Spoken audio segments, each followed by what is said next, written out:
ఏపీలో ప్రచారమే టాప్ లేచిపోతూ ఉంటుంది కానీ అన్ని రంగాల్లోనూ అన్ని స్థాయిల్లోనూ అట్టడుక్కిపోతా ఉంది రాష్ట్రం అని ఈ మధ్యన మాట్లాడుకుంటా ఉన్నారు కదా చాలా మంది ఆలోచన పరులు, జనం, మీరు, నేను అందరం. ఇలాంటి టైంలో ఏపీ ఒక విషయంలో అగ్రస్థానంలో నిలిచింది, దేశంలోనే టాపర్ అయింది. కాకపోతే అది కూడా సంతోషించదగ్గ విషయం కాదు, చాలా షాకింగ్ గా అనిపించే విషయం, విషాదకరమైన విషయం, దిగ్భ్రాంతికరమైన విషయం. అవునా, ఇది ఎక్కడా మీడియాలో రాలేదే, ఏంటి ఆ విషయం అంటారా?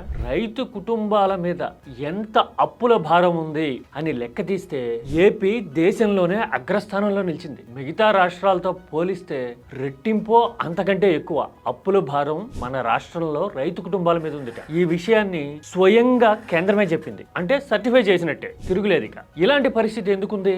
అసలు ఎక్కడన్నా ప్రస్తావనకు వస్తుందా? ఇలాంటి టాపిక్ మాట్లాడుతూ ఉన్నామా? తెలుసా మనకు? అసలు ఏపీలో రైతు కుటుంబాలు అప్పుల్లో కూరుకుపోవడానికి కారకులు ఎవరు, బాధ్యులు ఎవరు? రాజకీయం రైతుల జీవితాల్ని అప్పుల పాతాళంలోకి ఎలా తొక్కేసిందో ఒక్కసారి ఆధారాలతో సహా చరిత్రను తిరిగేసి చూద్దామా? వాస్తవాలు చూసిన తర్వాత మనం ఏం చేయాలో కూడా మాట్లాడుకుందాం. ఇది రైతు కుటుంబాలకు సంబంధించిన విషయం అంటే మీకు నాకు సంబంధించిన విషయం. రాష్ట్రంలో దాదాపు 65% జనాభాకి నేరుగా రిలేట్ అయ్యే మ్యాటర్. అందుకోసం this is not at all a political topic. ఇది life and death issue of AP farmers.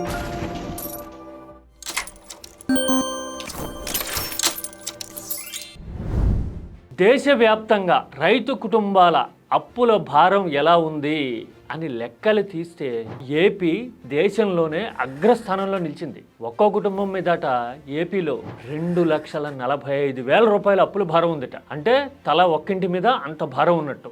ఎంత కష్టతరమైన పరిస్థితి. మన కమతాల సైజు చిన్నగా ఉంటుంది, వ్యవసాయ రాబడి అంతంత మాత్రం కదా. మరి ఈ లెక్కన ఇంత అప్పుల భారం అంటే చాలా డిజాస్ట్రస్ గా, ఘోరాది ఘోరంగా ఉన్నట్టు మన సాగు పరిస్థితి. మిగతా రాష్ట్రాల సిచ్యువేషన్ చూడండి, ఒక్క కేరళ, పంజాబ్ తప్ప ఇంకా ఎక్కడ కనీసం దరిదాపుల్లో కూడా ఇంత అప్పుల భారం లేదు. మన సిబ్లింగ్ స్టేట్ తెలంగాణలో కూడా రైతుల మీద అప్పుల భారం 1,50,000 రూపాయలే. అంత తక్కువ అక్కడ ఎందుకుందో కూడా నేను చెప్తా. ఇంతకీ రైతుల మీద అప్పుల భారం ఇలా ఎందుకు పెరిగిపోయింది, అప్పుల ఊబిలో రైతులు ఎందుకు కూరుకుపోతున్నారు అని తెలియాలంటే రాజకీయం రైతుల జీవితాలతో ఎలా చెలగాటం ఆడిందో తెలియాలి.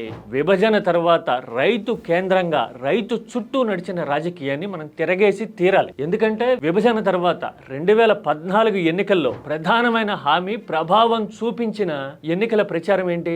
TDP manifesto. రైతులందరికీ రుణమాఫీ చేసేస్తాము అనే హామీతో వెంట్రుక వాసి అడ్వాంటేజ్ సాధించి చంద్రబాబు 2014లో అధికారంలోకి వచ్చారు కదా. వచ్చిన తర్వాత భారీ స్థాయిలో రుణమాఫీ చేయబోతున్నాం అని ప్రకటనలు చేశారు. ఆ తర్వాత తొలినాళ్లలో 43,000 కోట్ల రూపాయల మేర రుణాలు మాఫీ చేస్తామని ప్రకటించారు. 43,000 కోట్లేనా? దాదాపు 60-70 వేల కోట్లు ఉంటాయి కదా అని రైతులు గాని, ఆలోచన పరులు గాని, వ్యవసాయం గురించి తెలిసిన వాళ్ళు, బ్యాంకింగ్ సిస్టమ్ మీద ఆలోచన ఉన్న వాళ్ళు అప్పుడే అడిగారు. అడిగితే చాలా వాటంగా కుదింపులు మదింపులు చేసి ఫిల్టరేషన్స్ అన్నీ చేసి ఆ నెంబర్ని 43,000 కోట్లకి తగ్గించారనమాట. తగ్గించిన తర్వాత ఏకమొత్తంగా చేయట్లా, దశల వారీగా చేస్తాము అని చెప్పి మళ్ళీ కొత్త ప్రపోజల్ తీసుకొచ్చి తొలి విడత అంటూ విడతలు అనౌన్స్ చేశారు. 5 ఏళ్లలోనూ 5 విడతలుగా రుణమాఫీ చేస్తామని చెప్పారు. ఎంత చేస్తారయ్యా అంటే 43,000 కోట్లు కాదు, 24,000 కోట్లే అని తేల్చారు ఆఖరికి. అంటే ఒక 60,000 కోట్లకు పైగా అప్పులు ఉండుంటాయి రైతులకి అని అనుకుంటే దాన్ని 24,000 కోట్లకి కుదించారు. కుదించిన తర్వాత ఇంప్లిమెంటేషన్ అన్నా సవ్యంగా జరిగిందా అంటే లేదన్నదే సమాధానం. మీ అనుభవాలే చెప్తాయి. మనలో చాలా మంది రైతు కుటుంబాలు కాబట్టి మన అంతరాత్మలకు వాస్తవం ఏంటో తెలుసు. అలాగని నేను చెప్పకుండా వదిలేట్లా, ఆధారాలు చూపించకుండా. నేషనల్ మీడియా ఎన్నికల ముందు 2019కి ముందు చంద్రబాబు హామీలు ఏమాత్రం నిలబెట్టుకున్నారు అని ఫ్యాక్ట్ షీట్ తీస్తే వైఫల్యాల చిట్టాలో ఈ రైతు రుణమాఫీ అనేది మొట్టమొదటిగా ఉంది. ఎందుకంటే చెప్పారు కానీ చేయలా, విడతలన్నారు, మిడతలన్నారు, అవేవి జరగల, రుణమాఫీ జరగనే లేదు అని రైతులు నెత్తినోరు కొట్టుకున్నారు. స్వయం సహాయక బృందాలు లాంటి వాళ్ళకు కూడా రుణమాఫీ అనేది ఏమీ జరగల. ఇది రైతుల్ని ఎలా దెబ్బతీస్తుందో తెలుసా? ఒక్కసారి రాజకీయంగా రుణమాఫీ చేస్తామో అని హామీలు ఇచ్చారనుకోండి, రైతులు అప్పులు తీర్చడానికి సిద్ధపడరు కదా, ప్రభుత్వమే తీరుస్తుంది అని ఎదురు చూస్తారు కదా. అలా ఎదురు చూడడం వల్ల ఆ ప్రభుత్వం తీర్చలేదనుకోండి, వడ్డీ కాంపౌండ్ అయిపోతుంది, రుణభారం పెరిగిపోతుంది. బ్యాంకులేమో కొత్త రుణాలు ఇవ్వనప్పుడు ప్రైవేటు రుణాలు తీసుకోవాల్సి ఉంటుంది దళారుల దగ్గర. ఆ రుణాలు తీసుకున్నప్పుడు పండించిన పంట వాడికి అమ్మాల్సి ఉంటుంది. అంటే చూడండి, ఇదొక డెట్ ట్రాప్, రుణ చక్రం. ఇది లోపలికి ఎలా లాగేస్తుందో తెలియడానికి మీ అనుభవాలే తిరుగులేని సాక్షి కదా. అప్పు ప్రభుత్వం మాఫీ చేస్తాము అని హామీ ఇచ్చి నిలబెట్టుకోకపోతే బ్యాంకుల్లోనేమో వడ్డీ భారం పెరిగి కాంపౌండ్ అయి మౌంట్ అయిపోతుంది, నెంబర్ పెరిగిపోతుంది. ప్రైవేట్ అప్పులు తీసుకుంటే ఆ అప్పు తీర్చడానికి ఈ పంటంతా వాడికి ఇవ్వాల్సి ఉంటుంది. రైతు పేదరికంలోకి పోతాడు, వ్యవసాయం దెబ్బతింటుంది, రుణభారం పెరిగిపోతుంది. ఇది ప్రధానమైన కారణం ఏపీలో. మరి తెలంగాణలో మాత్రం మనతో పోలిస్తే తక్కువ ఉంది, 1,50,000 మాత్రమే ఉంది సగటున. ఎందుకు చెప్పానో తెలుసా? అక్కడ కేసీఆర్ రుణమాఫీ హామీ ఇవ్వడమే కాదు నిలబెట్టుకోవడం అనేది కనపడింది. అందుకోసమే ఆ రుణమాఫీ హామీ పనిచేసింది కాబట్టే తెలంగాణలో అప్పుల భారం తక్కువ ఉంది. మరి చంద్రబాబు ఇచ్చిన హామీ ధోకాగా మోసంగా మిగిలిపోవడం వల్ల ఇలాంటి పరిస్థితి దాపురించింది. మరి 2019లో జగన్ ఏం చేశారు? రుణమాఫీలు చేశారా? చేయలే. రుణమాఫీ చేయలేదు, చేస్తానని కూడా చెప్పలేదు. కానీ రైతుల్ని అప్పుల ఊబులోంచి బయటపడేసేందుకు, వ్యవసాయాన్ని లాభసాటిగా మార్చేందుకు తనదైన స్టైల్లో జగన్ చర్యలు తీసుకోవడమే కాదు, 2024 టైంలో రుణమాఫీ హామీ ఇవ్వచ్చు కదా, అడ్వాంటేజ్ వస్తుంది అని కొందరు సలహా ఇస్తే జగన్ ఏం చెప్పారు అనే విషయాన్ని ఆయన సొంత నియోజకవర్గ ప్రజలు ఇప్పటికీ గుర్తు చేసుకుంటూ ఉంటారు. నేను మాట్లాడినప్పుడు వాళ్ళు స్వయంగా కీటాక్స్కి ఏం చెప్పారో ఒకసారి చూడండి. జగన్మోహన్ రెడ్డి ఒంటి మాట వాడు, చేస్తానంటే చేస్తా, నేను చేయనంటే చేయను. మనం చేయలేమన్నా అబద్ధం చెప్పి వాడు చేయలే అనిపించుకునే వద్దున్నది, మనం చేయలేమన్నాడు. చూశారుగా, రుణమాఫీ లాంటి హామీలు ఇస్తే మోసం చేయడమే అని ఆల్రెడీ రుజువైంది. మరోసారి అలాంటి మోసం చేయకూడదు అని జగన్ చెప్పడమే కాదు, రుణాల ఊబి నుంచి బయటపడేసేందుకు తనదైన స్టైల్లో అడుగేశారు అని చెప్పడానికి జనం చెప్పే ఇలాంటి మాటలు ఒక తిరుగులేని సాక్షి కదా. ప్రభుత్వం వైపు నుంచి రైతులకి భరోసా ఇస్తాము, పంట వేసుకోవడానికి ప్రభుత్వమే పెట్టుబడి ఇస్తుంది ఉచితంగా అని రైతు భరోసా స్కీమ్ అనౌన్స్ చేయడం కనబడుతుంది పాదయాత్రలో. అంటే ఇది అరౌండ్ 2018 తొలినాళ్లలో జరిగింది. ఇది దేశంలోనే మొట్టమొదటి ముందడుగు రైతులను ఆదుకోవడానికి. ఏది పంట సాయంగా ప్రభుత్వమే ఎదురివ్వడం రైతులకి. 13,500 ఇచ్చేవారు, గుర్తుండే ఉంటుంది కదా. జగన్ ఈ హామీ ఇవ్వగానే సేమ్ మోడల్ని తెలంగాణలో అధికారంలో ఉన్న కేసీఆర్ అందిపుచ్చుకుని ఇంప్లిమెంటేషన్ కూడా స్టార్ట్ చేశారు. ఎందుకంటే ఆయనకు అడ్వాంటేజ్ అధికారంలో ఉన్నారు. అందుకోసం 2018 ఎన్నికల ముందే, అంటే ఏప్రిల్ మాసంలోనే ఏమో,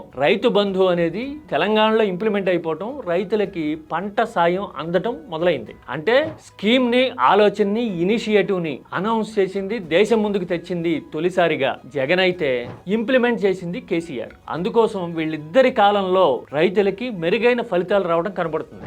ఏపీలో వైఎస్ఆర్ రైతు భరోసా అనే స్కీమ్ రైతులకి సాయం చేయడమే కాదు, భరోసా కేంద్రాల పేరుతో రైతులు పండించిన పంటని ప్రభుత్వమే కొనే ఏర్పాటు కూడా చేశారు కదా. అంటే పంట వేయడానికి సాయం ప్రభుత్వమే చేస్తుంది, పండించిన పంటను ప్రభుత్వమే కొంటుంది. ఇక పూర్తిగా నీకు దళారుల మీద ఆధారపడాల్సిన పని లేదు, అప్పులు చేసుకోవాల్సిన అగత్యం అంతకంటే లేదు. వ్యవసాయాన్ని ట్రాక్ లో పెట్టేందుకు అలాంటి సిస్టమ్ ని తీసుకురావడం 2019-24 మధ్య కనపడింది. అగైన్ 2024లో ప్రభుత్వం మారిన తర్వాత మళ్ళీ సేమ్ అప్పులు తిప్పలు తిరగబడ్డం చూస్తూ ఉన్నాం కదా. రైతు భరోసా కేంద్రాలు పనిచేస్తున్నాయో లేదో మీకు తెలుసు ఆల్రెడీ. పంట వేయడానికి పెట్టుబడి సాయం అయినా అందిస్తున్నారా లేదా అంటే 2 ఏళ్ళు అయింది, 1 ఏడాది లేదు. కొన్ని కోతలేసి, ఏది రుణమాఫీ హామీలు వేసినట్టుగానే వేసి కొందరికి మాత్రం ఇవ్వడం ఈ ఏడాది నుంచి స్టార్ట్ అయింది. అంటే 1 ఏడాది పోయింది ఇవ్వకుండానే. పంట సాయం అంతంత మాత్రం అయిపోయింది. సరే, రైతు భరోసా పేరు సుఖీభవనం ఇంకోటో మార్చారు. కానీ సాయం అన్నా చేశారా అంటే అది 50-50.